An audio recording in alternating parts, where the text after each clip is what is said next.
Actions to work with variables. Now that you know what types of variables are available, let's talk about how to actually use them in your flows. There are several actions in Power Automate that allow you to manage variables. The first action you'll always start with is Initialize Variable. This is where you define the variable, give it a name, choose its type, whether it's an integer, float, string, etc., and optionally set an initial value. Think of this as creating that storage box we talked about earlier.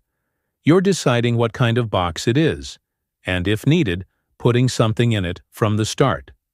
Then, once your variable is initialized, you can use the Set Variable action to update or assign a new value to it. So, for example, if you initialized a variable to track the total cost of items in a cart, you could use the Set Variable action to update that total as the customer adds or removes products.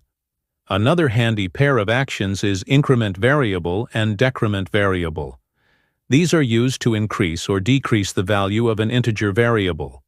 They're super useful when you need to count things, like how many times a loop has run or how many records have been processed. We also have Append to Array Variable.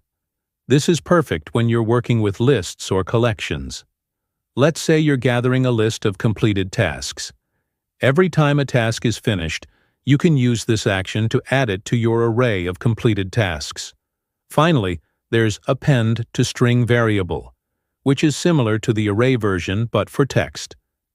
You might use this to build a dynamic message or a log of actions taken in your flow.